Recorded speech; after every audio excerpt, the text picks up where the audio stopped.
there is another side to this business, which does take you to a different place, and that is management.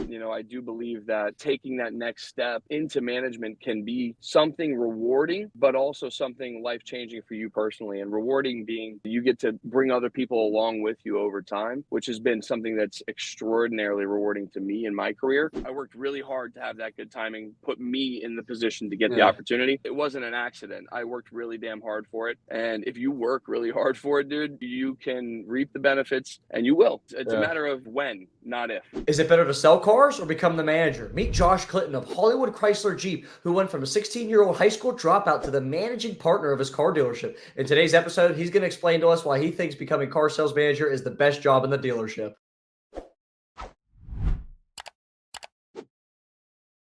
Thanks for being on the show, Josh. What's going on, Russ? How are you doing today? No, I really appreciate you being on. We were running a couple minutes behind because where Josh is at, he is currently experiencing flash floods. And instead of taking care of his family, he decided to still get on the podcast with me. So now he's sitting in his vehicle outside of, can't tell what that looks like behind you. It's a bar because the Starbucks was closed. So when we're done, I'll go get a drink. But, for now, I'm stuck in the car. But Josh reached out to me via either my TikTok or Instagram. He filled out the form. And his video really struck me really hard. It jumped off the page to me, and I said to my assistant / my wife, I said, you got to get this guy on. I really like this video. And instead of me explaining what you said to me in the video, why don't you just go ahead, Josh, and tell everyone what you said to me, and you obviously remember what you said, and why I invited you on the show, because it was really cool.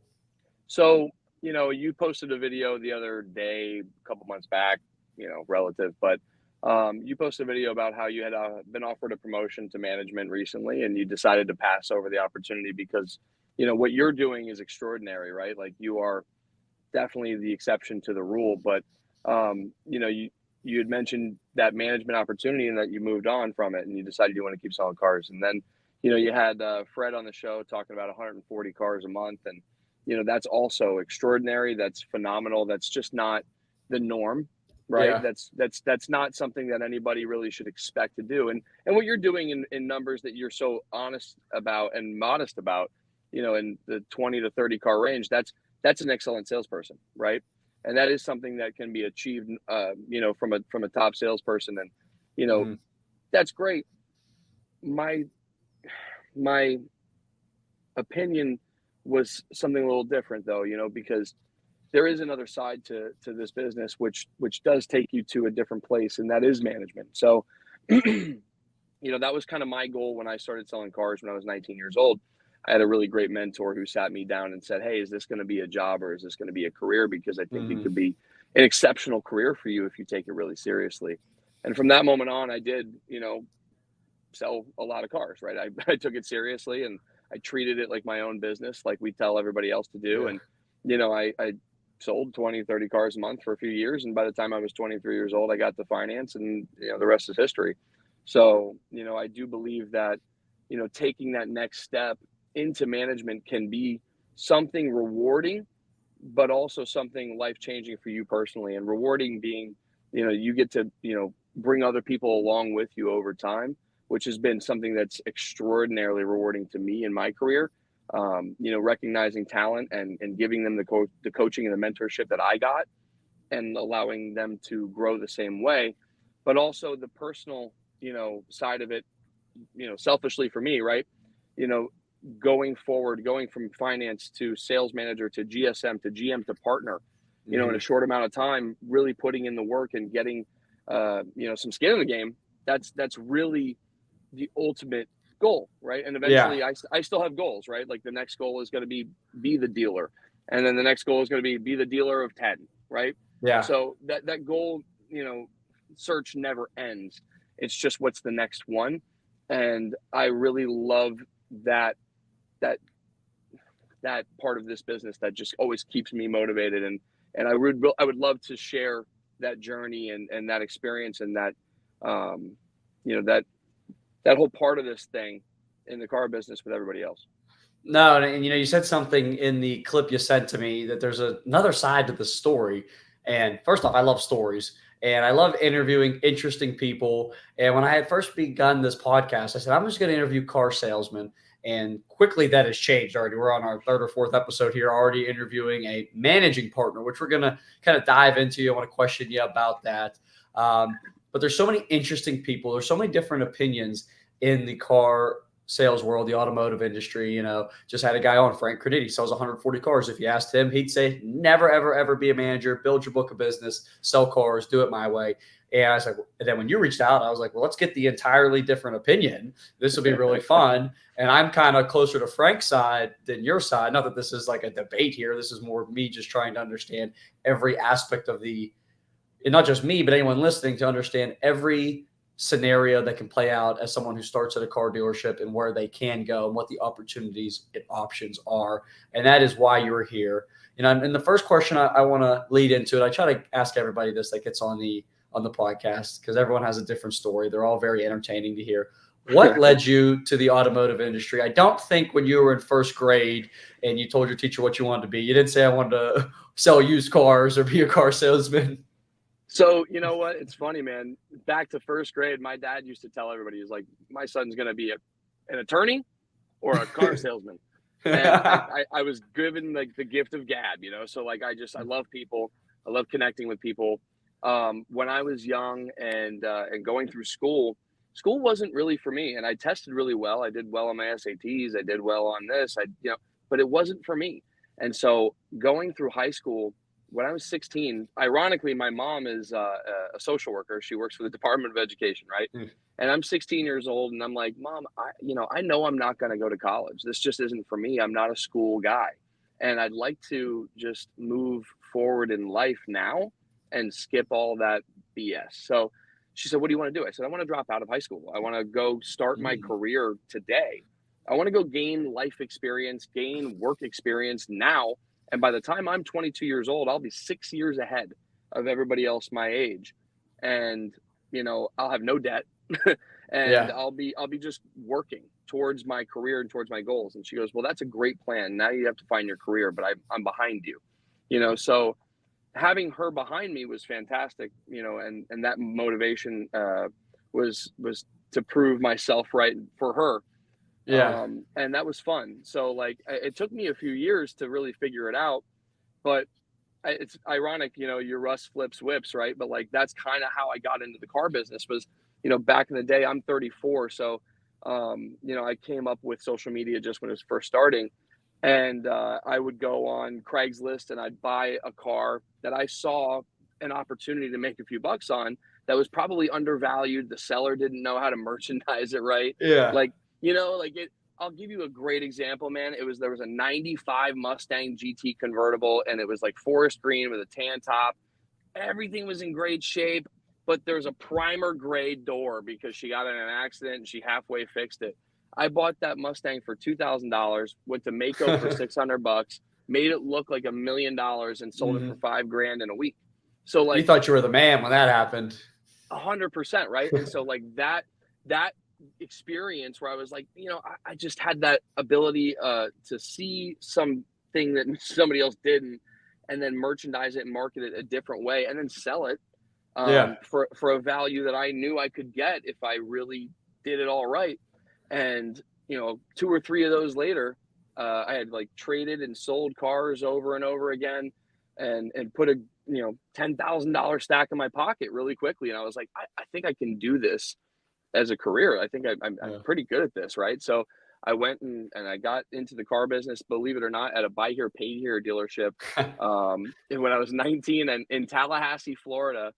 And my girlfriend at the time was going to FSU, and I had moved up there to be with her and wasn't going to school, just was like, I'm going to go up to Tallahassee and follow her and figure it out.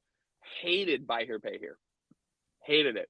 It was like the worst experience, but it was the best experience in retrospect, because what was so interesting about starting my career that way, I was the porter, I was the salesman, I was the finance manager, I was the title clerk, I was the repo man, I was the collection agency. Dude, I did everything. It was so fascinating because I learned all the aspects that this business really is and how much is really actually involved. The only thing I never did was turn a wrench. And I'm like, this is wild, but it's a lot. And that was just not for me in that time and that place. And, so I get back down to South Florida as a younger, few months, 6 months later.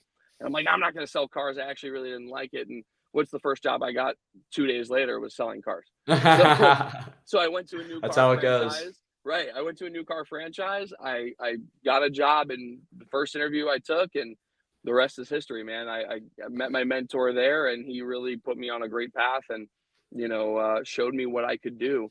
And the irony of it all was that I ended up getting my first position as a general sales manager was taking the keys from him, and it was a really bittersweet moment. But the best part about it was that he shook my hand and looked me in the eye and said, "Hey, man, you really earned it, and I'm so glad I helped you get here." And to this day, we still talk. We're still friends, and that was just such a bittersweet moment in my career and in Yeah. my life. But the fact that he was such a gentleman about it just shows you, what kind of a mentor this guy really was. And so that's Yeah. what You this took his business. job. Yeah, to the moment I took his job, and I hated that moment, but I loved that moment. That moment changed my life. And he takes pride in the fact that he got me to that moment, instead of resenting me or being any other way.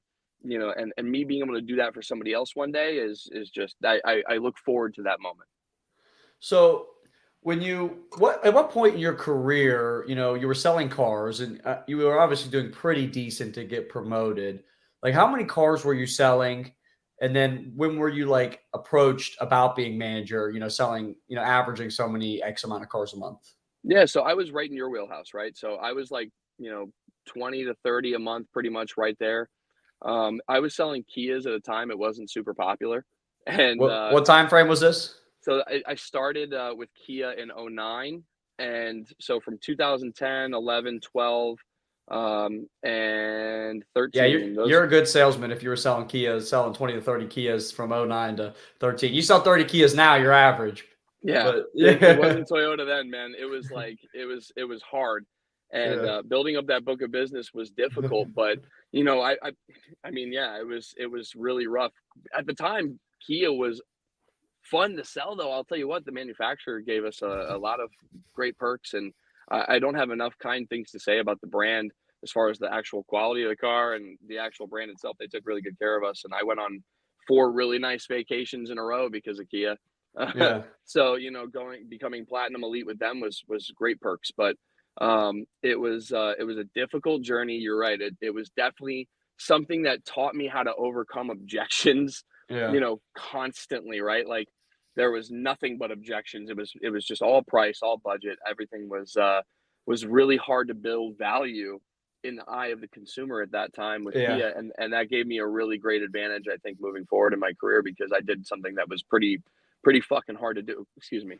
No, you're good, Pretty hard man. to We'll do. bleep you out. Pretty hard to do at that time. So, yeah, I'm with you, but that was an invaluable experience. What made me want to get to management, though, was the success of the people I had seen in those positions, right? Like I saw so many people. I came up in a great organization, Gunther Motor Company here in South Florida. They're really great at what they do. They don't have a ton of rooftops, but the ones that they have are extremely successful. Yeah. And so they have a great business model. They treat their people right. And to that point, the tenure of the management there was really strong. I'm talking, if they weren't there for 20 years or more in their role in Yeah. management, then something just happened, right? It So was they were always promoting from within, I'm imagining. always promoting from within, always grooming the talent and appreciating the talent they had. And so when I looked at those guys, I'm like, oh, well, this guy has a really nice house, and this guy's got all of his kids in private school, and this Yeah. guy's doing this, and this guy's doing that. I'm like, man, I want to be like that, because that is sustained success, right? It's like selling cars is really hard. I'm going to tell you, man, you It know it. is. Yeah. I know it. Staying at that level month in and month out is incredibly difficult. And keeping your mentality where it needs to be to get there every month is hard. It's what makes it so difficult in my mind is that you have to rely on other people to get there as well, right? Mhm. Like it's not just the Rush show. It's not Josh, just controls everything, and like all these cars just fly out, right? Like you don't have any say in the ACV. You don't have any say in the pencil. You don't have any say in so many variables that control your income. That you could be the best salesman in the world, man, but you could run into that bad month, and that sucks.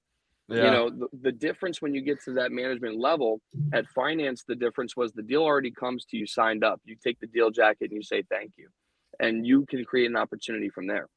When you're on the desk, same kind of idea. You are in control of a lot of the variables that go into whether that deal goes or it does not. So when you get behind the desk as a general manager, you know, there's a whole business going on around you that involves so many things. There's obviously new and used car sales, there's finance, there's parts, there's service, there's a body shop. There's a lot going on, but all that business is going to happen, and it's going to operate, and it's going to generate income if you're doing things the right way. And that level that you end up evolving to as you go through management, you go through those stages, you become more and more in control of everything going on around you and in your environment and your income at the end of the day.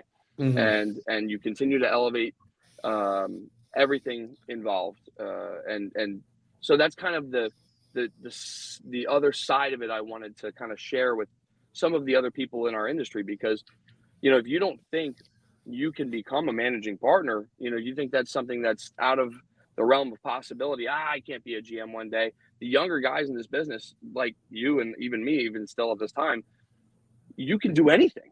You can do anything in this business. I mean, that's the beauty of the automotive industry. That's what it drew me to it, right? It doesn't matter who you are. You could drop out of high school at 16 years old and you can be an owner by the time you're 30. That's a possibility. So wait, just to clarify, you dropped out of high school at 16 and now you're a part owner of a car dealership. Yeah, that's correct. So I got to finance when I was 23. I got to the desk when I was 25. I was GSM at 26, which was like a hybrid GSM GM role. I was the top person in the store. The owner considered himself the GM, but I was really the guy who was dealing with all the heat. Yeah. So like it was like I was number one, but like I wasn't technically the GM. And then when I was 30, I became a general manager, and then at 31, I became a partner. So, you know, that's like the American dream right there. Now, I want to pick your brain about, you know, when you were approached about being manager, just kind of walk you through what I was thinking when I was approached. And I think a lot of guys in my shoes might have thought the same way that didn't take it. And you can tell me what you were thinking, because you thought differently. You took the role. You know, the owner of my dealership and my GM at the time, who no longer works with us, which, you know, it's funny thinking back. I'm like, well, I wonder if I took that new car manager role, I'd probably be the GM right now. But I could be. And I wouldn't have wanted to do it, though. But the conversation went like this. All right, Russ, here's a pay plan. If you were on this pay plan last year, you would have made about the same money you made last year. There's opportunity to make more money, but you're going to work more. You're going to be babysitting. And, you know, the time off you're currently taking, you won't be able to take off as much time. What do you say? And I was like, well, the only reason I would want to go into management is to help other people, which I can still do. I currently do. Of all the people at my store, I probably train the new guys and anyone who wants help the most currently. So I was like, that doesn't seem very advantageous to me. I'm just going to pass. Thank you. And that's just kind of how the conversation, I thought about it a little bit more in depth. And, you know, I do TO deals for my guys. I do help them send deals over. And we're kind of trying to work out a pay structure for me specifically. You know, maybe I am like a floor manager. Yeah, like I'm almost like borderline a floor manager for some of my guys, but, you know, that's when I can, not when I'm willing to do it. I'll do it anytime. It's just when I can. But that's beside the fact. But to anyone that might have been in my shoes, like, well, why would I work more, longer hours, babysit people, help some people who don't want trained, some people can't be trained, some people don't want to be trained, some people love to be trained, for the same money, maybe make more, but I could also just sell more cars and make more. You know, that was kind of my thought process. So I love that. And I feel like, so first of all, the first reason is because you're going to get paid for doing all those things now, right? Yeah. You're already doing all those things. It's just taking time away from you earning income right now. Whereas opposed to like now it's your only job. So like that's number one for me. But number two is the end game, right? Like you're going to help grow these people for sure. That's going to be part of the journey. That's not your job. But as you grow these people and as you train them, to be your front line of little Russes, right? But that's the goal, right? Hopefully they all become another extension of you. Yeah. And when you accomplish that goal, which is hard work, by the way, it's really hard. But when you accomplish that goal, all of a sudden, it's not a matter of if you're going to make more money, right? Because of how confident you are in you and you know what you're capable of. It's not a matter of if, it's a matter of when, right? And it's going to happen, because I'll tell you right off the bat, and I'm going to get a little bit in depth on this, like maybe share a little too much detail, but it's okay. I want to hear it. Yeah. Details better. For sure. The way that pay plans work in our business is exactly what your owner said to you. When they are going to promote you, they're going to look at what Russ does right now and what income is Russ comfortable making and what is he doing now. And they're going to base that pay plan around what Russ is doing now, right? Like, here's what Russ is doing now. And we're going to give him something that's going to give him what he's making now, because we know he needs to make at least that. But we're going to give it, some opportunity to make more. Yeah. And that's going to be based on Russ's performance, because if he gets promoted in this position and the store doesn't change and nothing changes, then he hasn't earned more, right? Correct. Absolutely. Right? Absolutely. So the idea is that's exactly what we're going to do. We're going to give you something that's going to give you what you're getting now based on what we're doing now. And when you make the business better, that's when you're going to see your reward. And guess what? Not only are you going to see it monetarily, but again, back to that end game. It's all about the end game. And when I was young in my career and I decided to make this a career, and I got sat down by that mentor and he, put me on the spot. When that happened, I had created a timeline for myself. I was 20 years old when I decided to take it really seriously. And I said, I want to be a manager by 25. I want to be a GM by 30, and I want to be an owner by 40. Those were my benchmarks. Yeah. And I said, this is what I'm going to do. And that's it. I set sail and I went off, and nothing else mattered. Like, every car I sold was to make money, but it was more for me to be able to continue to prove myself every day to everyone around me, to be that leader. And I did exactly what you are doing. Any opportunity I had to do something for someone else, I took it, right? Anything I could do to make myself grow further and closer to that goal, I did it. And that was, by the way, one of the most important things along the way was making it known that I wanted it. Okay. Because you'll never get what you don't ask for. That was actually, it was one of the biggest pieces of it all. I can't thank Chris Kahigis enough for deciding to leave South Florida and move up to upstate New York, because that created the opportunity for me to get into finance. But the bigger part of that was Zaid, who is the top producer in finance and came from a wealthy background and didn't need to work. He just loved working and loved the money that it came along with it. And he was thinking about leaving the business, and he comes to me one day. I'm 22, 23. I can't remember. It was a few months before I got promoted, and he was thinking about leaving because he was like, I don't know if I want to keep doing this anymore. I don't need to. So maybe I don't want to. And I didn't know all that at the time, but he comes to me at that moment and he goes, hey, what do you think about finance? And I said, I'd love to do finance, of course, right? Any foot in the door to keep moving forward, right? Yeah. And he goes, okay, well, why don't you just make that known?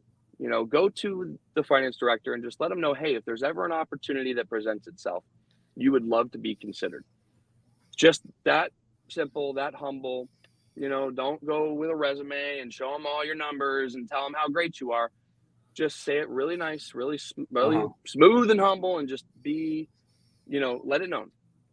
So that's what I did. And sure enough, the finance director looked me dead in the eyes when I told him exactly that, verbatim, just like a car deal, right? Verbatim. Go do it verbatim. Yeah. And I did it verbatim. He loaded your lips. He loaded my lips. I did it verbatim, and it worked, man. He looks at me right. He stops what he's doing. He's calling in a deal. He's moving a mile a minute. And he looks at me right in the eyes and he goes, I appreciate you letting me know that. If something comes up, you'll be the first person I think of. And 3 months later, Chris Kahigis moves to New York and I get the position. So and this was a store, by the way, that I mentioned was full of tenure. Like there's no movement. Opportunities do not come up. Yeah. So my story, like you said, American dream, I agree with you. I try to remain as humble as humanly possible every single day, realizing how lucky Yeah. I got. It was a lot of luck and good timing for sure, because Yeah, you but know, luck is just that when happens. opportunity meets preparation. So, if that opportunity didn't happen, the next one would have, but you were prepared and ready for it. And the biggest thing you said was you asked for it. Because I had a salesperson I worked with, great mentor of mine, Tom Deary, really got me to take the car sales seriously. And I remember on his way out, he kind of mentioned it rubbed him the wrong way. He was never asked to be manager. And I'll never forget, I asked him, I said, does anyone know you want to be manager? Well, no, I never talked about it. And I remember when he left, I said that to the owner. He goes, he should have said something. We would have loved to have a manager. He just seemed so happy selling cars. We didn't want to mess with him. Yeah. And You that's, know? I will tell you something, by the way, having gone through all that, one of my biggest things that when it comes to a top salesperson, right? Like, there's a huge selfishness, I feel like, in a lot of people in our business at the management level when they see that top guy, right? You got Russ out there and he's delivering 30 a month and the store's doing 80, and it's like, he's doing half the business, right? Almost half the bit. Like, we can't promote Russ. Like, we're gonna lose all our business. Yeah. And so they won't move that person forward unless that person pressures them to do it. And I really, now granted, not every person is meant to manage or lead. Yeah. Just because you're a great salesperson doesn't mean you're going to be a great manager. Based on your videos and the things that we talk about right now, you would be a fantastic manager, right? But there are some top guys who are very selfish and don't do what you do, and they would be terrible managers.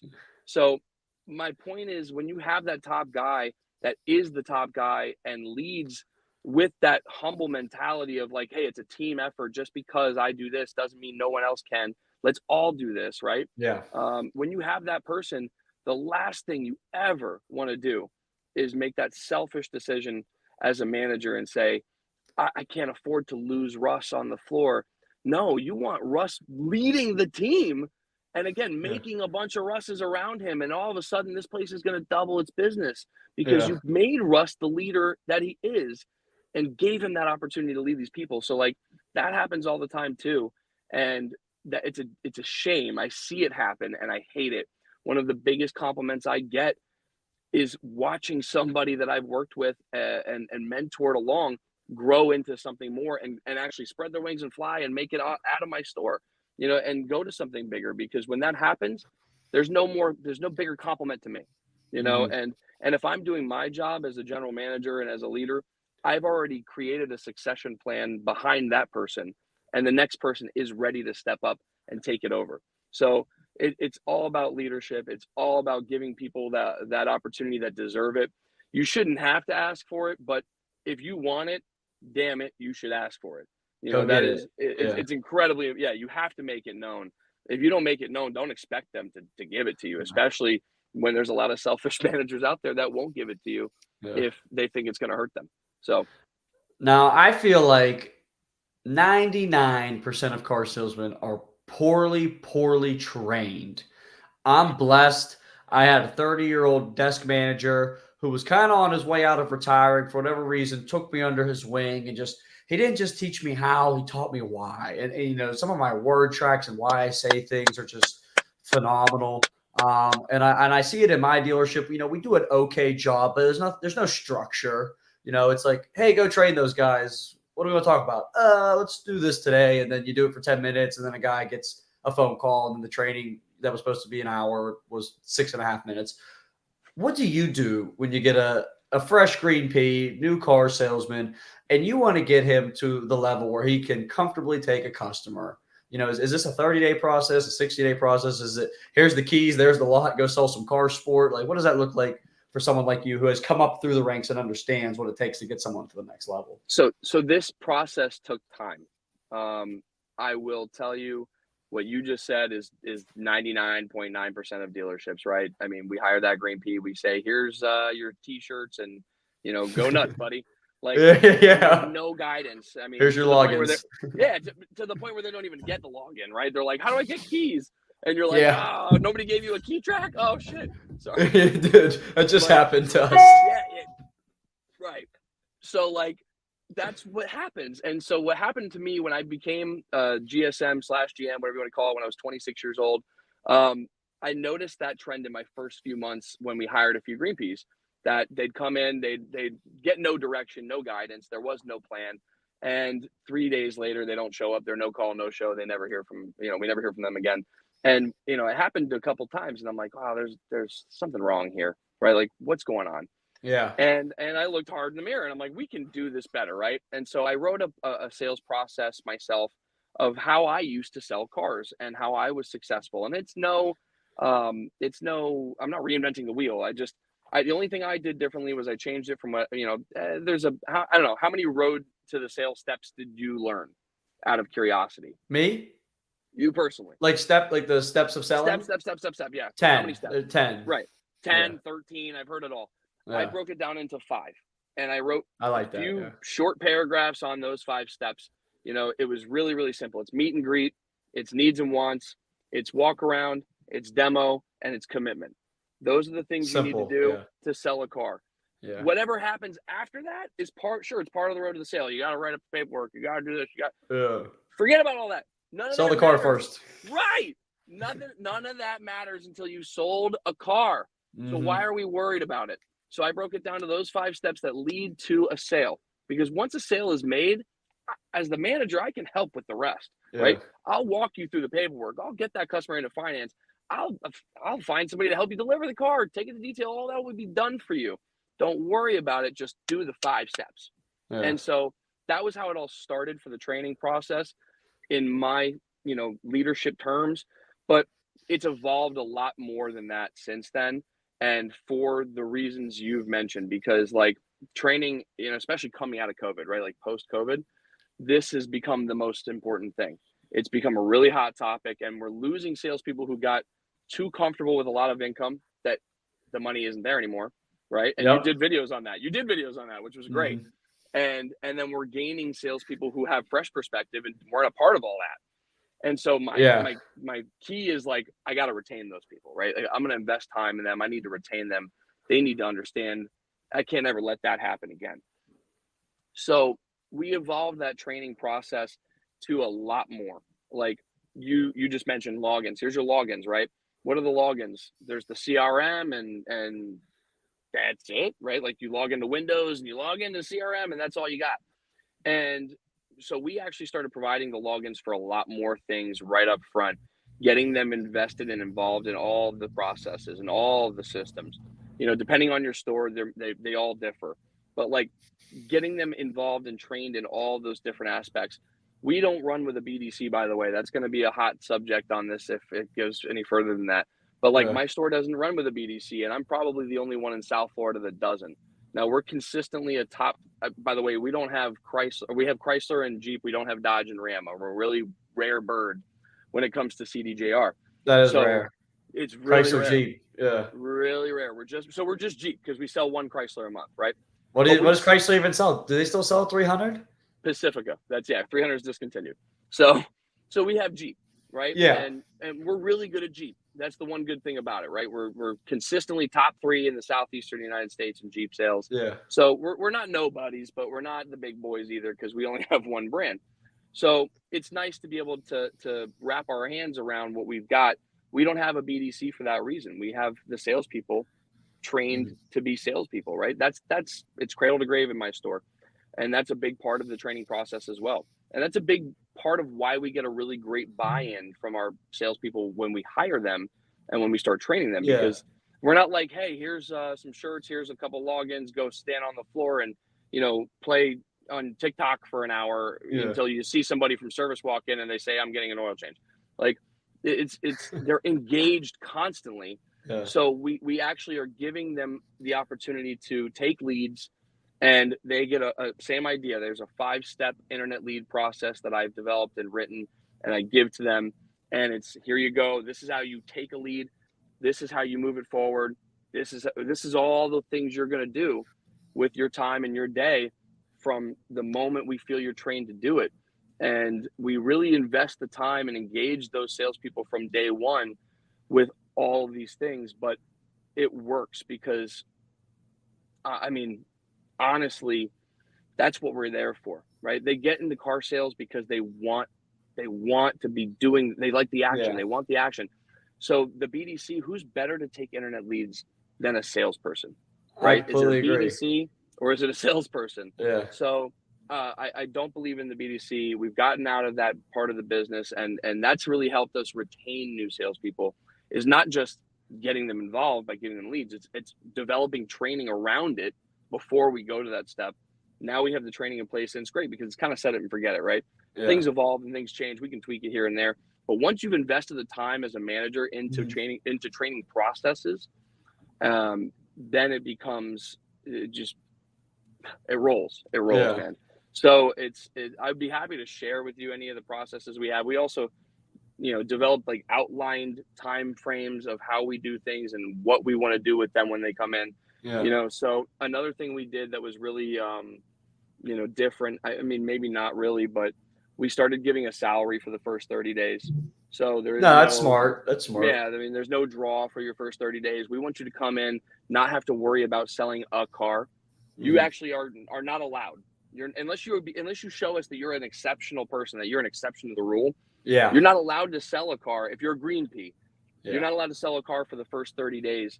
We want you to spend that 30 days learning every part of the process and everything that goes into a car deal and a car sale and the car business. I mean, we'll turn that salesperson into an assistant. We'll take them and say, hey, take the car to detail. Hey, go do this.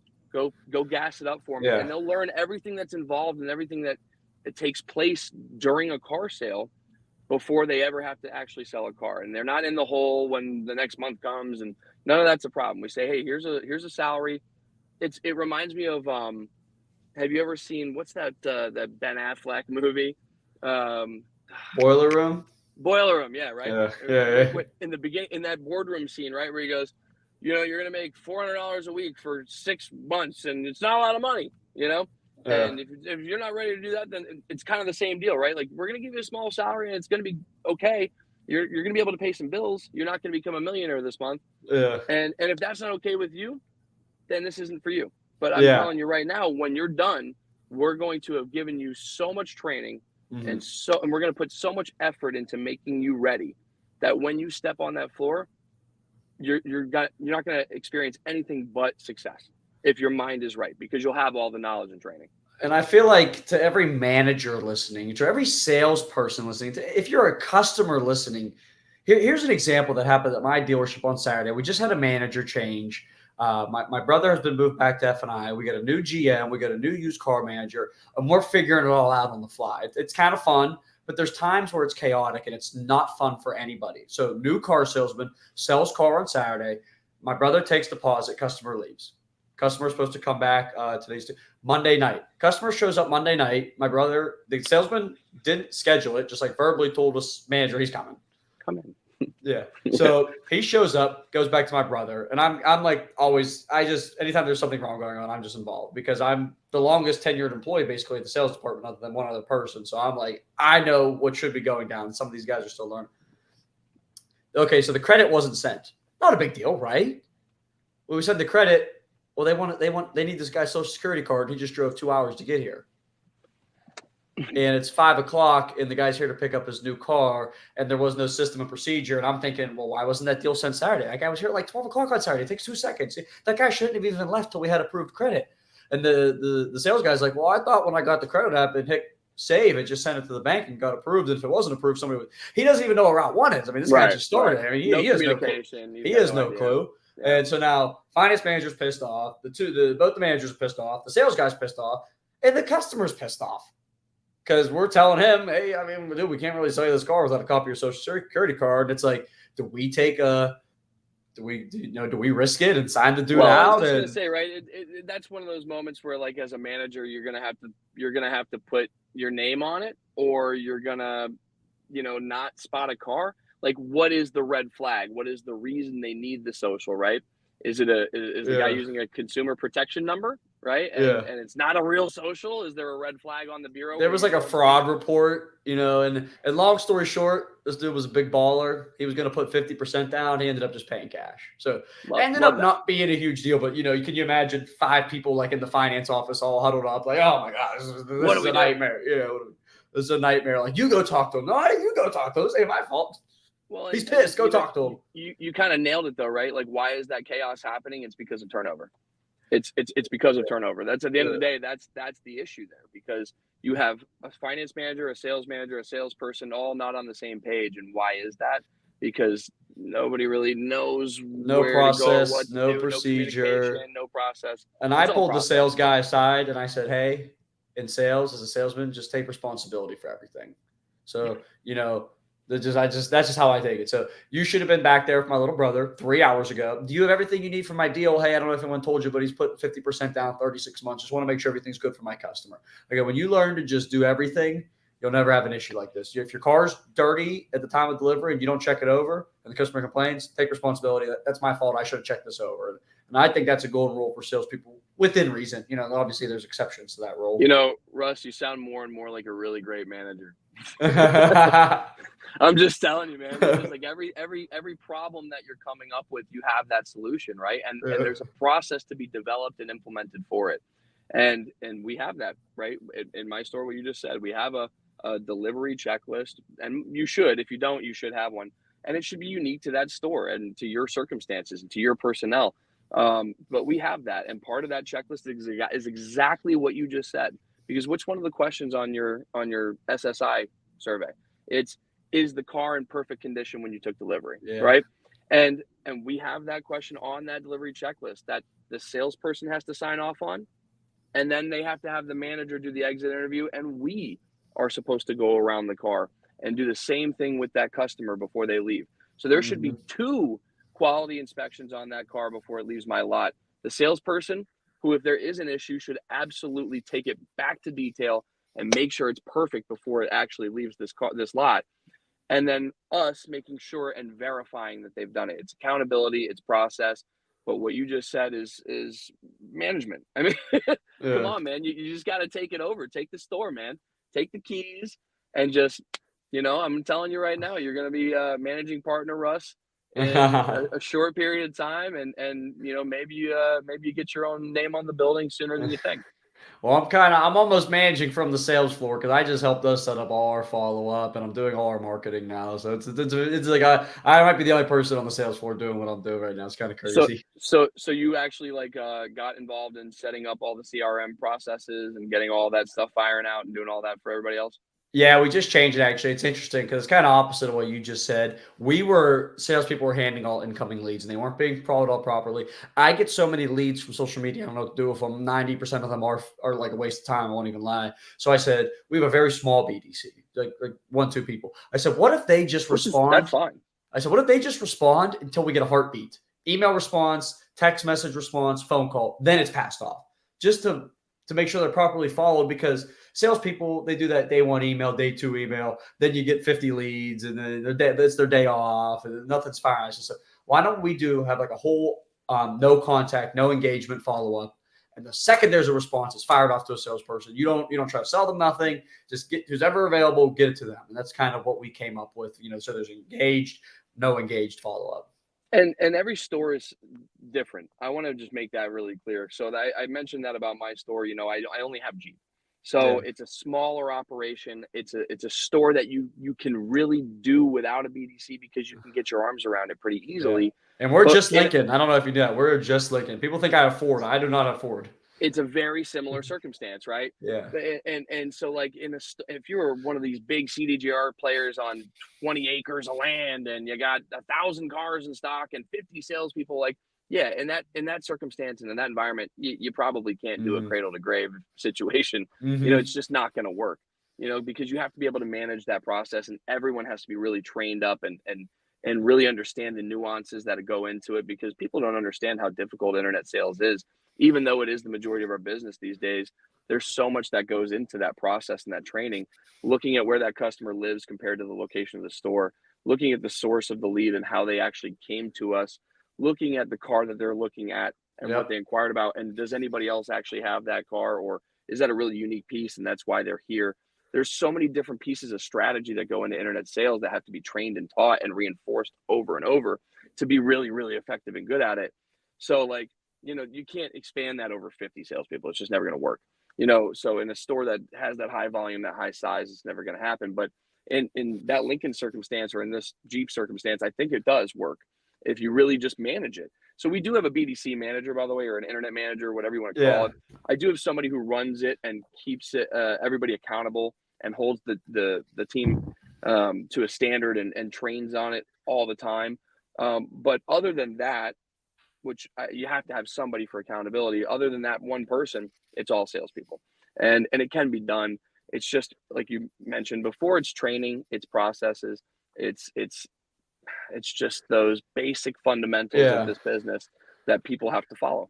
Now, let me ask you this, and I always like hearing people's take on this. Obviously, I get the spoon-fed, you know, call, sure you are. People tell me that all the time. Somebody just handed you 1 million followers one day. And you know, I wouldn't lie. I definitely get some good leads. You know, if the owner has a good friend, it's going to Russ. And that when I first started at my dealership, it wasn't like that. There was a guy, and I became better than that guy and more trustworthy than that guy. But let me ask you. Let me ask your opinion on this, though, because some people believe it should be round robin. If there's a guy on the phone who's available, and I've always thought, in my mind, if it's the Super Bowl, we need to get 1 yard to win the game. Do we put the third string in, or do we give it to the starter who's, you know, good to go and he's fresh, and let's put him in and get the 1 yard? I've always said, right. You know, I get that until I'm not available. Then okay, Russ is with the customer. You know, back to my analogy, Russ blew his knee out. Okay, who's backup? And you got to be ready with your backup, because I used to be the backup. And then you put the backup in, and that dude just trucked somebody and made a crazy play and did something phenomenal. Because I remember the day it happened. Mr. Beyond, all of a sudden, you're Brock Purdy, dude. I never forget the owner of my dealership asked me to go over a car with his friend. Or actually asked me to get the guy who was supposed to go over. I said, he's with the customer. And he's like looking at me. I'm 20 years old. He's like, can you go over it? Oh, absolutely. I'm ready. And I was ready. Like I was ready. You know, I mean, I was waiting to get one of the owner's customers. And I blew that guy away. I mean, he got the full presentation. I went over every single button, this, that, the other. I did it in a very well. And he told the owner, hey, I get sharp. I mean, he showed me everything. That guy's good. And it didn't change like this, but you know, then I was on his radar, and then it happened slowly, but it happened. I became the guy, and I don't. It probably happened faster than you would like to give yourself credit for. and I mean, no, but I mean that genuinely, and I feel like it resonates with any top salesperson. You know, you don't get there on accident.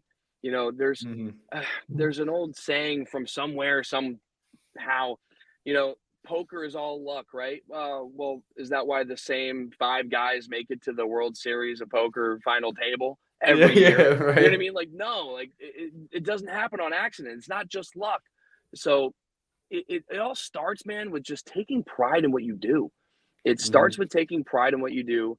And when you understand it's going to be your career, when you take pride in what you're doing and you just want to do it the right way and the best you can do, you know, then those things, people feel that energy, right? Like people get that from you and they understand it.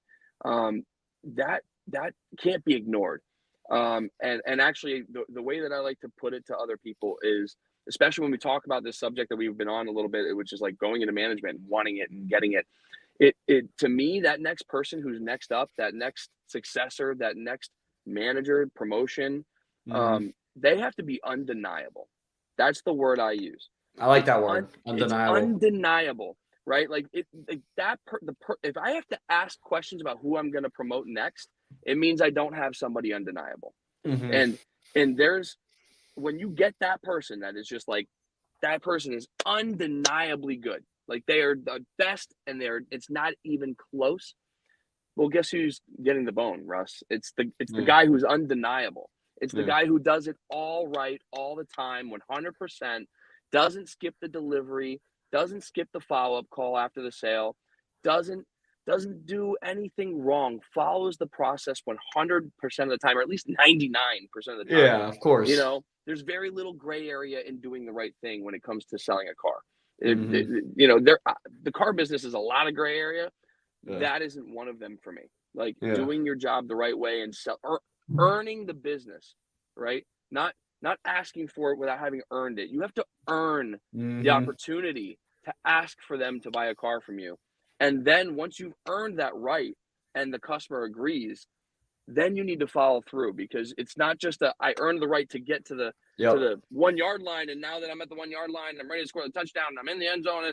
It's like, no, dude, you gotta give it the best celebration dance you could ever come up with. Like, pull out the cell phone, like Terrell. Yeah. Like, dude, you gotta give it everything until the moment they leave. And Mhm. it's like, I like when I was selling cars, and even to this day, I train and I teach, dude. You don't have to lie ever to sell a car. And I No. hate salespeople that are dishonest. They don't tell the truth and they mislead people. That Mhm. is not the way you do things. We are not actors. Actors are liars. They're literally lying for a living. And that's one of the misconceptions I've heard in the training is that you're an actor. Put on, go out there and be an actor. No, you're not an actor. You're a performer. Put on a performance. I like that. Don't be an actor. An actor's a liar. Don't lie. Don't Yeah. mislead. Don't do any of that. Be a Yeah. performer. Bring the energy. Bring yourself. Get them interacting with you and perform. Put on a show because they're paying for the show. You Yeah. know, and that's how you earn the right to get the business, and that's how you actually get the right to get the referral as well. Right? Is Yeah. after they've signed on the dotted line. That's when you go for the referral. That's when you really Of go for the course. throat and become a career salesperson that can make a lot of money and sell 140 cars a month like Frank. So, Yeah. it's no No, accident. I absolutely love that. And it leads me to a different point and a very big deciding factor, and probably with other people who are in my shoes and have turned down a manager role. And, I think you would be able to answer this greatly. When I was thinking about it and I'm like, there's, a guy or two at my store that I could train that are listening, but there's a whole lot that aren't listening, aren't going to listen, don't want to learn. And how do you handle that? Because I don't want to say perfectionist, but it's a bad There's nothing quality wrong of with mine. that. It's a Nothing wrong with bad that. quality of mine. One of my sales guys today, he got mad at me because he can handle it, so I hit him with it. Every time he does something good, I say that was great, but should have did this. That was a really good job, man. But you forgot to ask this question. He's on the phone the other day, sets an appointment, everything's perfect, gets the customer's name, everything. Hey, dude, great job, but you didn't ask him where he lives. We want to know where this guy's coming from. Is he coming from 3 hours away or 30 minutes away or 3 minutes away? If that guy's coming from 3 hours away, dude, like let's go get that car cleaned up and gas for delivery. Like let's go. If that guy's coming for 3 minutes, obviously I'm not saying don't be as excited. He's like, dude, it's never enough with you, dude. Like I just set an appointment. Can you just be happy for me? And I'm like, I'm pushing you because you have a lot of potential, man. And that was There's really more, good. right? There's Yeah, more. there's more. So, But how do you handle that? Like, someone who like more of the stories, like I was like, I don't think I go to management because I'll want to kill some people that don't want to train and I can't be repetitive. So some this kid, I'm not kidding, he's a man, he's 40 years old, but every time I tell him to do something, he adds it. It's like giving him another bullet for his gun. Like he just, and he just gets sharper and sharper and sharper and he's picking it up real quick. So that's why I like critiquing him because he's learning. But yeah. like to the person who I say like the first thing and I got to say it the second time and the third time and they're like still not getting it, I'd be like 2 weeks in with something like that, you just got to be fired. Like they're just not getting it. So, that's a great question, by the way. First of all, I want to start by addressing, being a perfectionist, man, nothing wrong with pursuing excellence. Like Mm-hmm. you don't become a GM at 26 and a partner at that journey I've taken doesn't happen by not trying to give it everything and being Yeah. the best. So like you kind of like took me through your process a little bit earlier too, where you're like, you almost when you were like coaching the other salesperson who had the problem that the customer came 3 hours without the social and all that stuff, and you were like, you put it all on yourself, right? Like put it all on Yeah. yourself and be diligent and be on top of it and almost be annoying, right? Yeah. Like I'm so annoying. oh Ask every person at my dude, dealership that has anything to do with my deals. Russ is the worst. He's so annoying. because you're the best, right? because you refuse to accept anything less than everything we've got. And when other people around you aren't doing that for you, that's back to like not in your control or in your control. That's why you're annoying about it, right? Because like you're just like, I need this deal done, I need this deal approved, I need you to call this one in, I need you to rehash that deal. I need Yeah. hey, tell me how much I need. He was only got $3,000. You told me I need 5. Get me somewhere closer. You're all over them because you accept nothing less, and you're almost motivating them to do better and be better. So like there's nothing wrong with that. In fact, I encourage that to the max because that's how we move forward, we progress. That's how I've gotten to where I am. I was annoying about it constantly. Yeah. And you even said it before again, like your mentors, he was willing to teach you the how, but he also taught you the why. Yeah. And that is the biggest, most important factor in training people when you want them to make that progress. Because yeah, you can load somebody's lips and they can go verbatim and close the deal. but are they learning anything from that? Right. Exactly. You know, if you just say, hey, go say this and go do it because I said so, and that's it, and you leave it alone, nothing else is going to come of that other than you closed one deal. It's teach a man to fish or catch a fish, right? Exactly. Or give a man a fish, whatever it is. Yeah, and, I know. I think everyone knows what you meant. Right? You that's the mentality though, because if you don't give them the why, then how are they ever going to take it any further again? So, you know, I make it a point to always, even if I don't give you the why in the moment, I'll always make it a point to go back and give you the why after. Because when you understand the way I think and the reasons why, then you're going to be more inclined to start thinking that way and doing things that way as well. You always want to be 2 steps ahead, right? You know, this is, again, back to the way I like to train. The salesperson should be 2 steps ahead of the customer, and I need to be 2 steps ahead of you, right? And we're always 2 steps ahead of we're always got to be 2 steps ahead of somebody, you know. So that's how it works. I'm 4 steps ahead of the customer. I'm 2 steps ahead of you, and honestly, I should be 4 steps ahead of you. Yeah. And if I'm not training you how to be 2 or 4 steps ahead, then that's on me. That's a problem. I'm not allowing you to grow or get better. Now, to address your point about being like annoyed by people who don't care as much. That's exactly what it is. It's like, we are here spending more time together than I probably spend with my family. I'm not saying you have to be the world's best salesman. You don't have to be RussFlipsWhips. You don't have to be Josh. But I just don't get not wanting to be the best version of yourself. And everybody has days off. I get it. Hey, you say, hey, Russ, today's not the day. Get away from me. That's fine.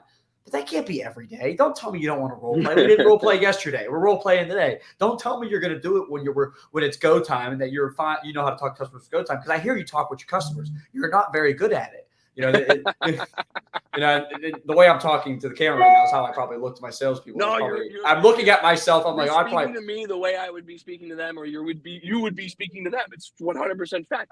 I get told it boils your blood. I get told very often, Russ, you're just so punchable.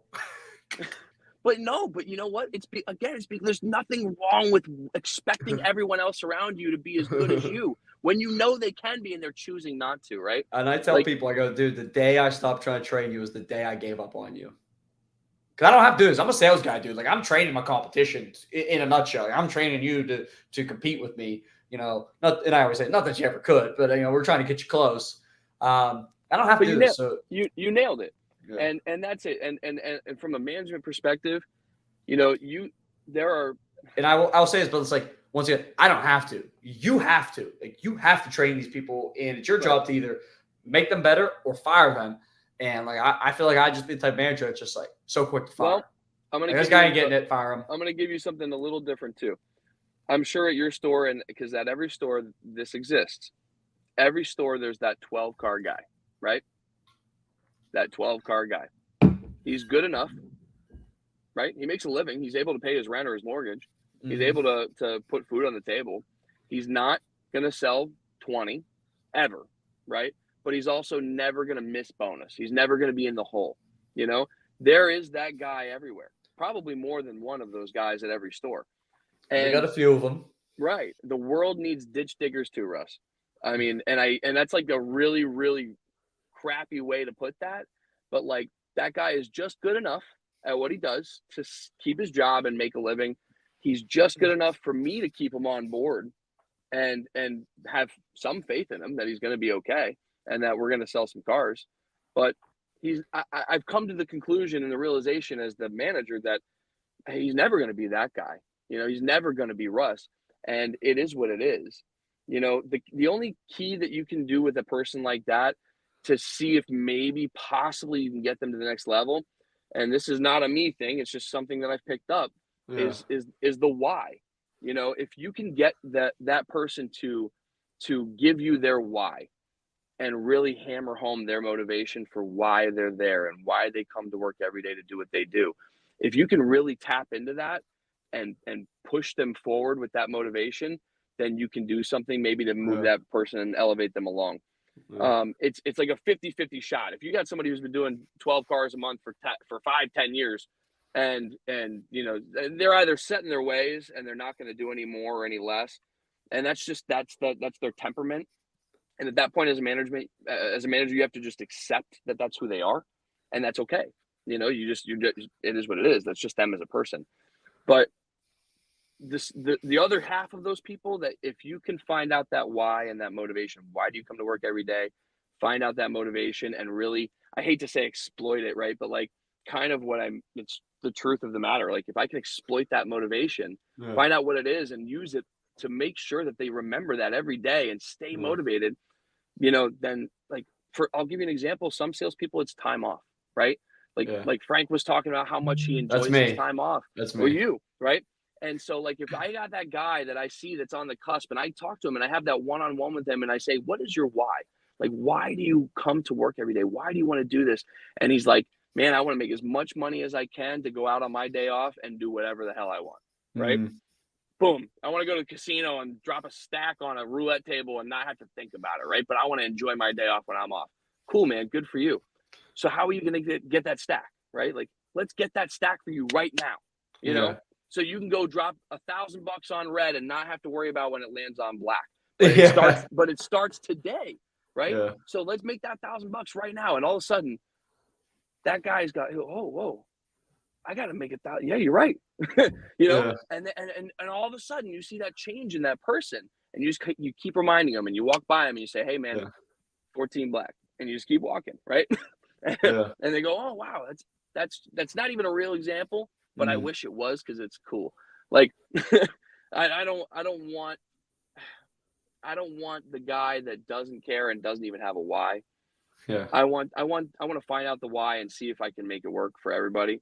If I can't, and at least there's somewhere in between, then it works. But at some point you got to accept that guy. Yeah. No, and I like your phrase. Everyone needs ditch diggers. That was actually a good analogy for me.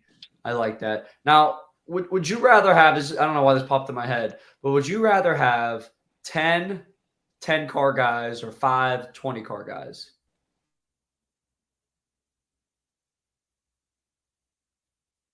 My sister keeps calling me. I have to keep hitting ignore. Oh, you're good. You're good. My bad. Okay. I would. That's a really hard question. Do you mind if I ask why you ask it? I'm just curious. I mean, I slightly understand like the concept. Obviously, 5 20-car guys would probably get paid more than 10 10-car guys, but like, or 5, what would be easier to manage? 10 cold breezers or 5 go-getters? I mean, personally, I'm going to take 5 20-car guys all day long. I don't care about the comp. The comp difference isn't even going to be that much. I would much rather have 5 professionals that do their job with pure excellence. And you know what those are? Those are 5 extensions of me. Those are 5 people that are out there doing everything I know is right and perfect and the way it should be. And I would much rather pay those 5 guys all the money to have the top crew. And then what I can maybe turn into, again, back to like using those guys to create and grow my business. Right. If I bring in 5 more guys and I give each of them an apprentice, what do you think is going to happen? Maybe I can 5 30-car guys, 5 40-car guys. Yeah. I mean, I wasn't even thinking that. I was thinking I'm going to take my 5 20-car guys and help them turn these other 5 guys into 20-car guys. Right. Gotcha. That's that growth. That's that succession that we want to build, and that bringing the people along. And guess what? I guarantee you all 5 of those 20-car guys, or at least 4 out of the 5, are going to have that non-selfish mentality like you, and they're going to be more than happy to do it. Right. There might be the one guy who's an asshole and says, I'm all about me. And he's the one. That's the guy who's fighting you for the half deal that he spoke to the guy one time in service drive a week ago. Waved at him. Right. Nobody wants that guy. I'll let that guy go every time. I want the 5 Russes. I want the 5 Joshes that are selfless, that are wanting to bring the team up and elevate us all along. And it's one team, one dream, one goal. We all make money. We make the customers happy, and we move on. So like, that's what I want. I want those 5 guys, because ultimately those 5 guys could probably find me 5 more that make them the same way. And we just keep going. That average mentality, having 10 average guys does nobody any good. Oh yeah, let's have everybody be average. Let's just have this average mentality and we'll all be average together. No, I want excellence around me constantly. I mean, that's it. If I don't have people around me that are like-minded, that, we all share that same dream and that same vision, what am I doing here? And honestly, as the leader who does feel that way, you're going to be banging your head against the wall every day, having to be around all that averageness. being around all that mediocrity, that you wouldn't be able to stand it, dude. You'd leave. You'd leave. No, I love that. I want to ask you something about, I'm going to give you a specific example that just happened at my dealership, and then we can just kind of break it down into a general concept of how do you manage, like it's a group decision. It's a decision that's going to affect the group. You want to get everybody's opinion, but at the end of the day, it's Josh's decision. And, at my dealership, we got away from a uniform during COVID. We talked about going back to it. My GM left. It went away. We're talking about it again. We ordered, and I hope the owner of my dealership is listening, because what I'm saying on this, I said to his face, I said, those are the cheapest uniforms. I'm not wearing that. I dress very nice to work. I will wear something very similar, but I refuse to downgrade my look. He goes, well, Russ, not everyone dresses like you. So, I want to bring everyone else up. I said, yeah, but by bringing everyone else up, you're bringing me down, which I'm not okay with. And they went ahead and just ordered the uniforms anyways. And we talked about it, and it was a very nice conversation, but it was like, Russ, this is our decision. There's too many people. We can't have too many people making decisions around here. This is what we're doing. And it really rubbed me the wrong way. And my owner and his son are in Scotland right now. And I kind of got the whole playing sales golf. team. Are they playing golf? Yeah. And the whole sales team agreed, we're not wearing them. I got everyone on Russ's side. We're not wearing them. Send them back. These are cheap. Or, we're a Lincoln dealer. Let's agree on a uniform, but we're not buying the one with the cheap collar. Hasn't even worn yet, and it's falling over, and it's such a material that when I put it in the washer, it's gonna fade apart. It was a bad decision. It was a rushed decision. But the moral of the story is, it was not everyone was on the same page. I was the only person who was consulted on it. So they didn't even ask the other salespeople. I was the one who, when they went away, you were the only one, and you were the one who told them no. Yeah. And then I went and grabbed the uniforms when they left out of the back. I was like, everyone's like, I'm not wearing that. Oh, what the heck? So, it's how do you navigate, and this was an extreme example because the whole sales team was like, yeah, we're not doing that. But how do you navigate? Let's say it was half and half. Half people were like, I don't care what I wear. And half people were like, no, but I get the idea of a uniform. You should know who's working at the dealership, it should be should question whether this guy is employed at this building or not. And I think a uniform does that. So if we're talking specifically about uniforms, I hope my staff doesn't watch this, because they're gonna watch this. I'm gonna contradict myself a little bit. So I tried. This is when I'm a fan of accountability and holding people accountable for things, and that's the only way we make progress and get where we need to be. But uniforms is one of the ones that I'm a little more laxed on, even though I don't like to be. See me right now, I'm wearing my work polo. There we go. My work polo, and I'm a polo guy. we're a Jeep store. We're not a Mercedes store. We're in South Florida. It's 96 degrees outside, and it's 100% humidity. Let's wear polos. We're not wearing shorts. Stop it. But and it's 2024. Nobody's gonna be and the guy had a polo on, so I didn't buy it. Yeah, right. So shirts and ties, we don't do that. And I don't enforce that. And none of my guys, partake in that. It is what it is. I try and, I guess I set the tone with the culture with the polos, and I don't really, I'm doing polos and chinos, and that's where I am. Yeah. But I try and enforce at least the polo, and half my guys don't wear them, and they wear whatever they feel like, and we don't really do a great job of holding them accountable to anything else. And I'd love to be on this podcast right now and be no, we wear them all the time. This is all we wear. And no, I'm kind of relaxed with it. And honestly, it's probably one of the things that I could hold myself accountable for, that I could do better at. That's what these conversations are for. I've walked away from every single one of these podcasts with something new that I've implemented the next day. So maybe that's yours. Group text after this. Uniforms tomorrow. I'm going to show you something. This is funny. So we're in my car, and everybody knows why if they've been watching this whole time. But there's my own personal name tag. I wear this when the owner shows up, and I hope he doesn't see this. And I'm gonna have to apologize to his face when he tells me he did see this. But that's one of our company things. One of the initiatives is the name tag, and we don't enforce it. It's one of those things that seems super formal to me. And if you're wearing the polo with our logo on it, if you want to wear the name tag, I'm cool. But if you don't want to wear the name tag, and you at least have our polo on, and you're identified as an employee here, then but if you're not wearing the polo, then put this on, right? Identify yourself as somebody who works here. That's the key. That's the goal. But I'm not super formal with uniforms.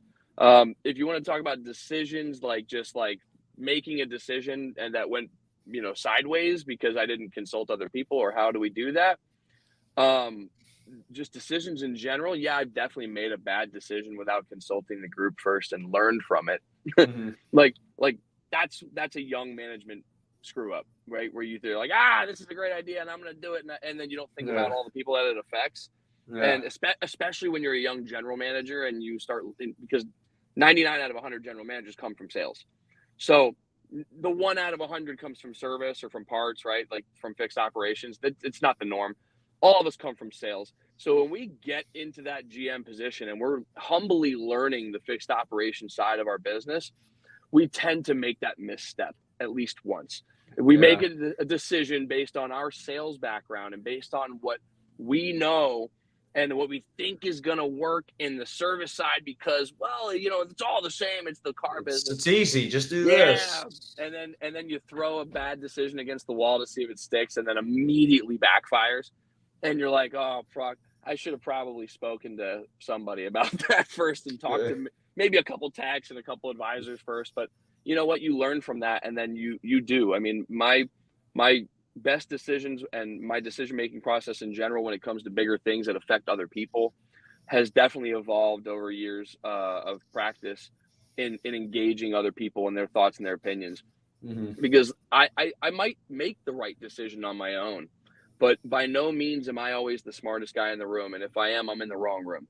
So I'm going to engage my people. I'm going to ask them and find out other opinions and other perspectives, especially when it only impacts them really on a daily basis and not me. If it's something that only impacts them on that daily basis, I need to ask their opinion. I need to know, especially if let's use you as an example. If you're my top guy, Russ, and this is a sales team question or decision that's going to impact you as much as anybody, you're the first person I'm going to have to ask, right? Like I'm going to need your opinion, and your opinion might not decide this for me, but it's certainly going to impact what I decide, right? Because I respect you, and I respect you enough, not just as a performer, but I respect you enough as somebody who is going to have to deal with it on a daily basis.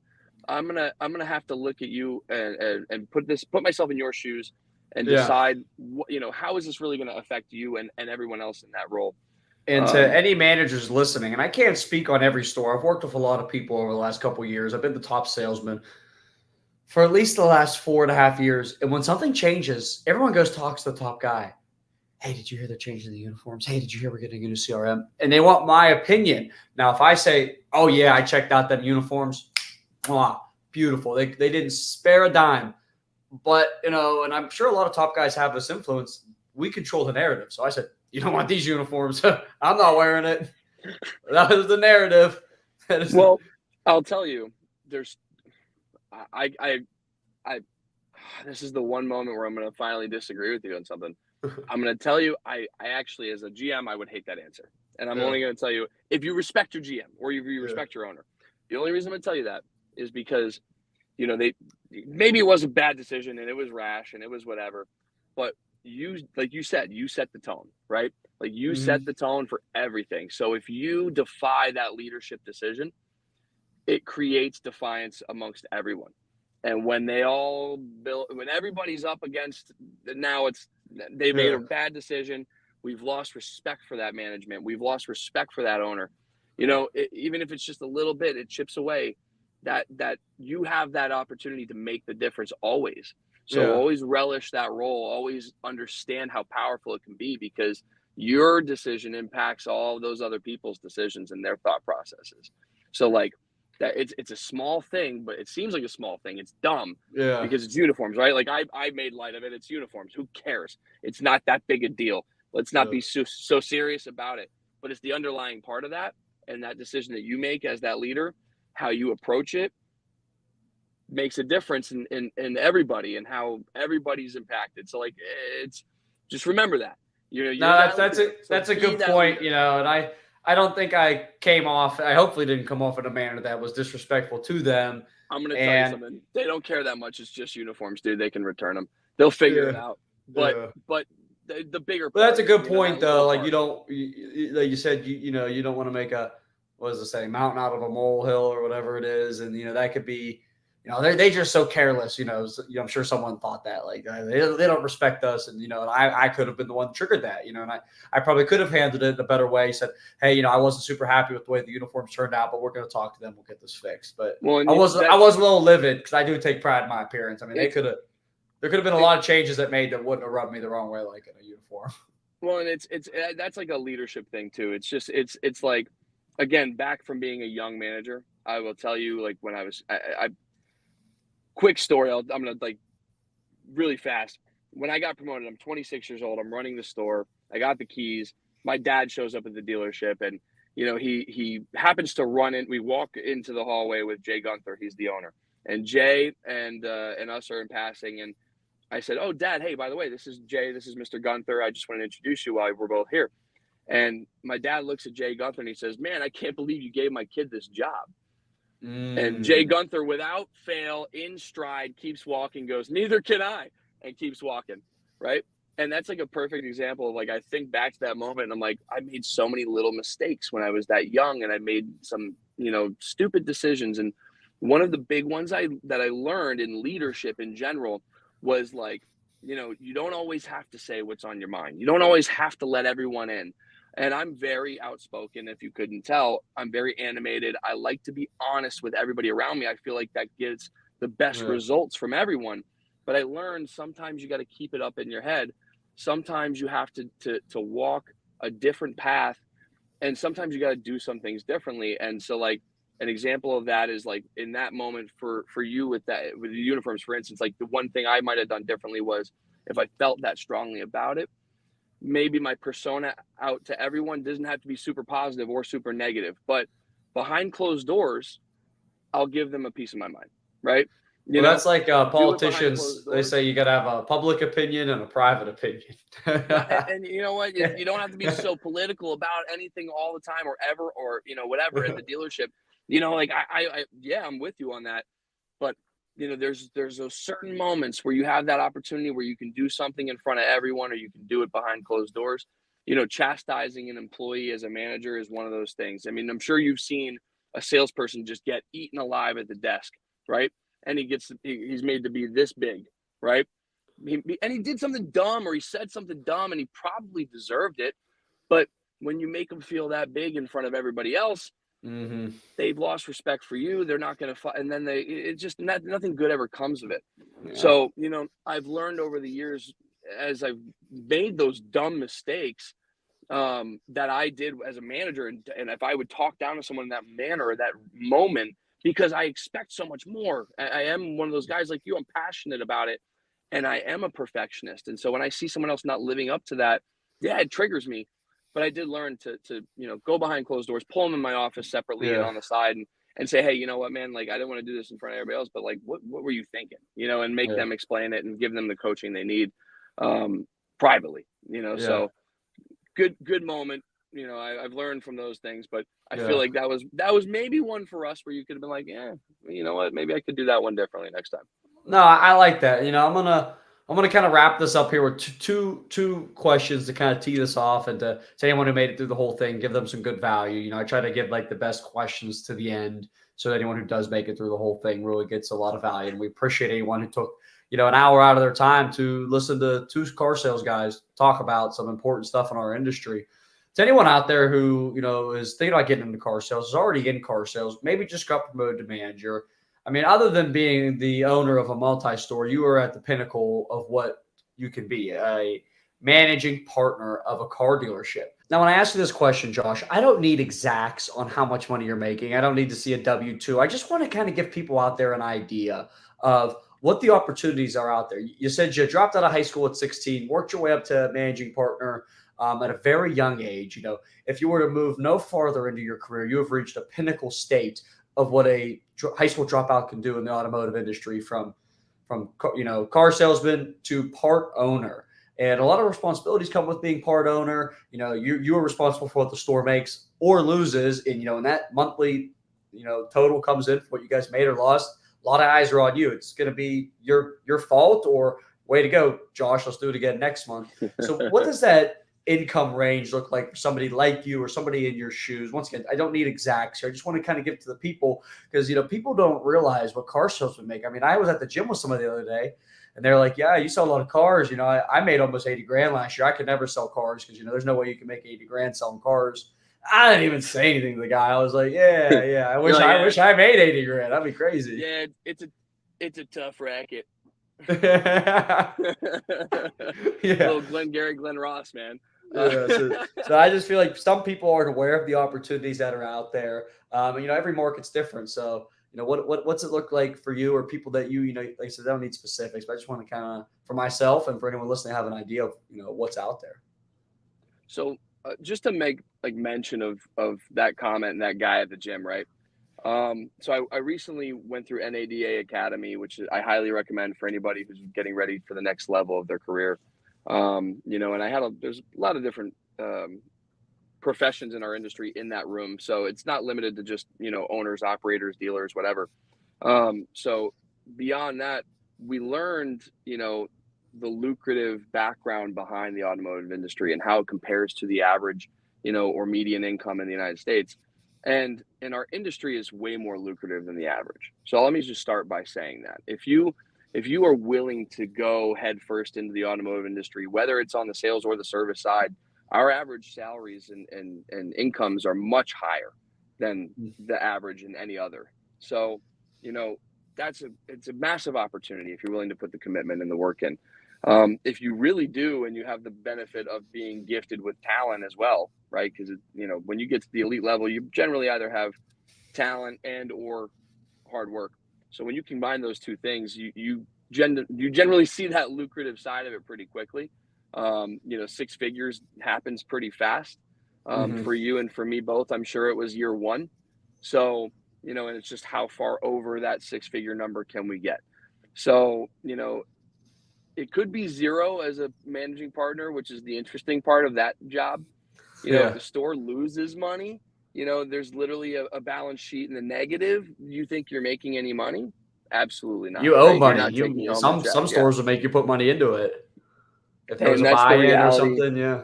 Yeah, I mean, that's the reality of it, right? And it, technically speaking, it doesn't balance out usually that way just because, we don't take a distribution of profits, every month. So that doesn't mean if we lose money this month, we're not going to have to pay it back this month. We should have enough cash on hand to sustain that loss for a month. But but that's your profit still. It's your profit. Yes. You just didn't get it yet. Yeah, exactly. So it's a matter of the ups and downs, but there is 2 sides to this that I'll make sure everybody understands. And because this is focused to our industry and our people, when you become a partner and you are the general manager and the partner, this is what I do, right? I am the general manager and I am a managing partner. I'm both. They're 2 different roles that I hold. So as a general manager, I am a GM. I do operate the business on a daily basis, and I get paid one way for doing that job. It's relatively lucrative, as you already know. When you run that business, it's a pretty great opportunity, especially if you're good at your job. The other side of it as a partner is you become a shareholder, right? You become part owner. You become, somebody whose skin is in the game, and that is a totally separate side of this business. Because when you become a shareholder, right, you can own shares in the business and never show up to work there. What do you think you do when you buy shares in the stock market? You become a shareholder, you become a partner in that business, but you're not showing up to work there every day. So you can be a partner without being a general manager, but when you're both, that's where the income potential really explodes. So the potential, I said, it could be 0, right? But that's not realistic. It could be 7 figures. It really depends on what business you're running, what store you're at, what demographic you're in, what part of the country it is. All those things make a big difference. But the income potential as a managing partner and general manager, because now you're getting paid, as 2 people, as 2 jobs, 2 different things. It becomes really lucrative if you're good at your job. And it is the ultimate goal other than being the dealer, right? Until it says Clinton Chrysler on the building somewhere, my job isn't done until that happens. But, this is, like you said, the 99% of people don't get to this position in our industry, and it's probably more like 99.9. Yeah. You know, and it's super. It's a big deal. It's something really to strive for and work really hard for. And I got to tell you, anybody who's out here listening to this podcast, you're probably somebody on track to be able to accomplish that. I mean, honest with you, because the people listening to this podcast are the 0.1%. You know, the ones who are looking to get better, the ones who are the best already and want to continue getting better. You know, you are probably somebody who's going to be, you know, have that possibility and have that opportunity if you really are willing to work for it. It's a lot, like I said, it's a lot of good luck. It's a lot of good timing, but you know, how much of it was luck? It's really, that's subjective, because, you know, I did work really, really, really hard to get to that point where that opportunity presented itself. You know, so you know, was the timing right? Yeah, maybe, but you know what? I worked really hard to have that good timing put me in the position to get the opportunity. So it wasn't an accident. I worked really damn hard for it. And if you work really hard for it, dude, you can reap the benefits, and you will. You know, it's a matter of when, not if you really put in the work.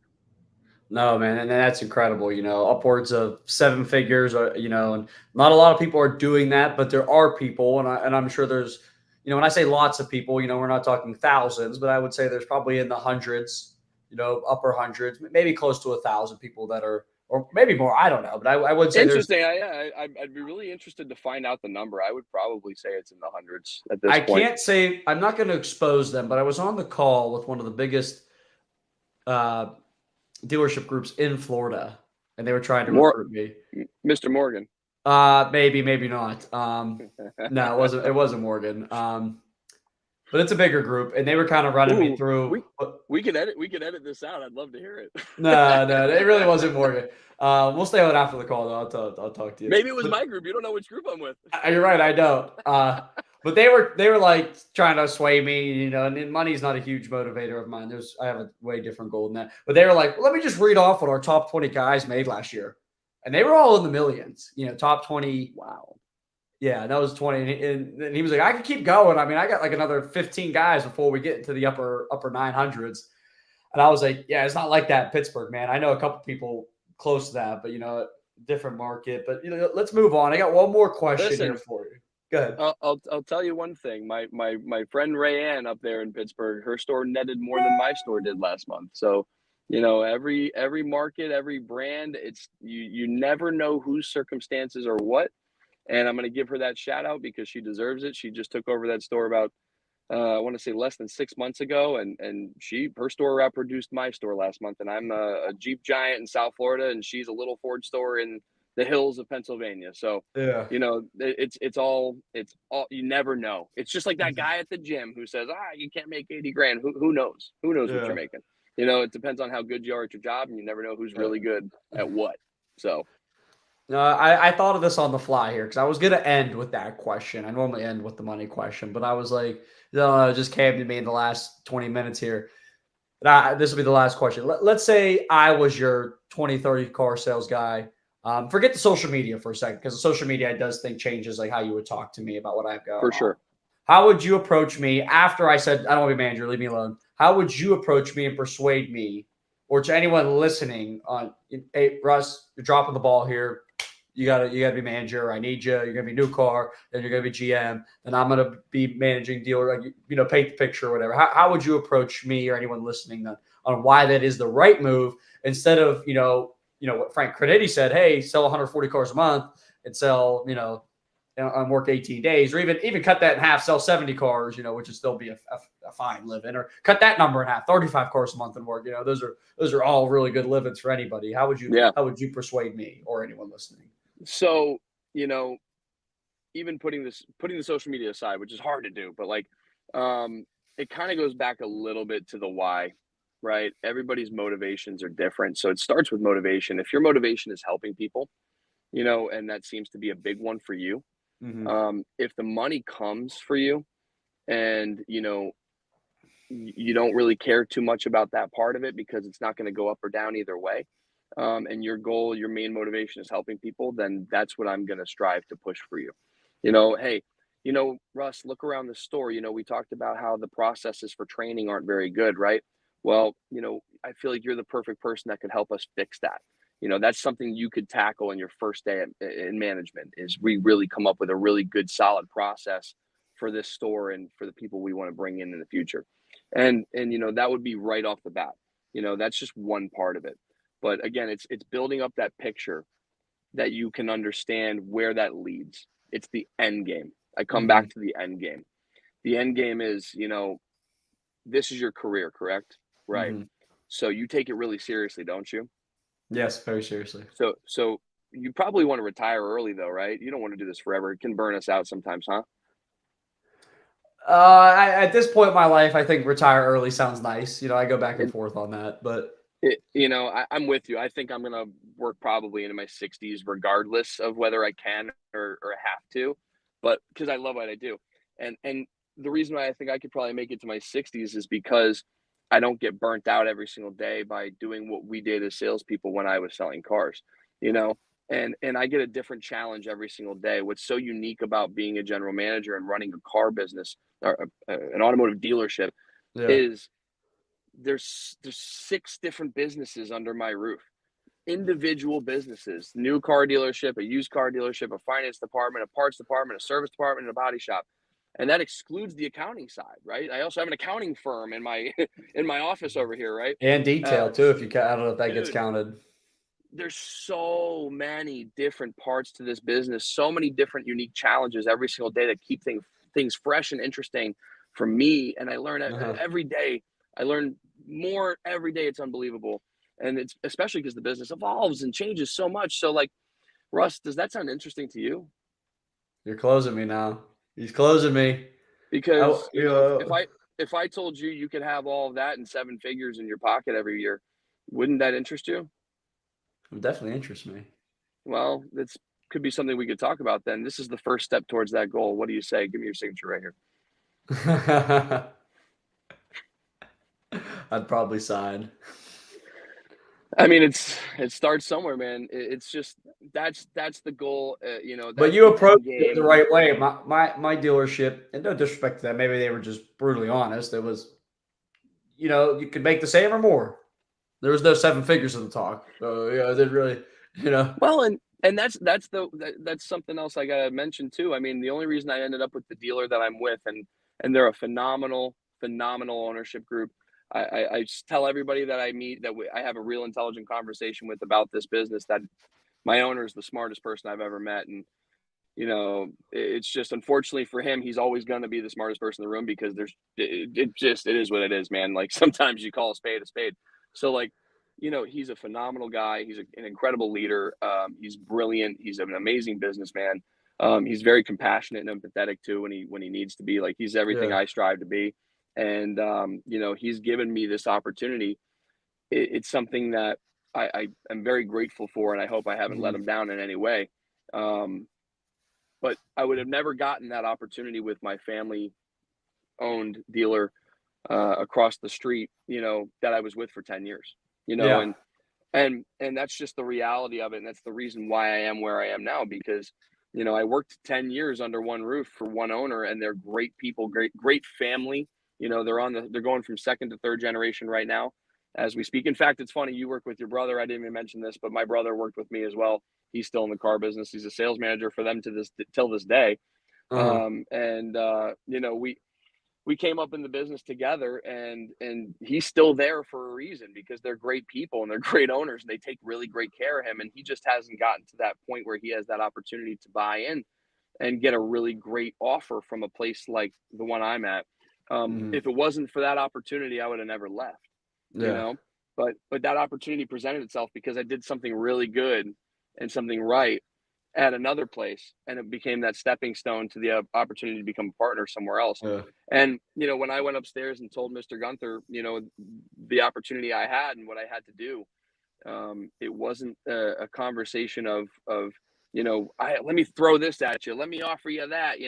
It was very much, congratulations, that's an amazing opportunity you got. And Yeah. And that's because he's not going to give me that opportunity to buy a piece of his business that he's, built for his family, that he's going to hand down to his child, who's going to hand it down to his child, like that's super fair to me.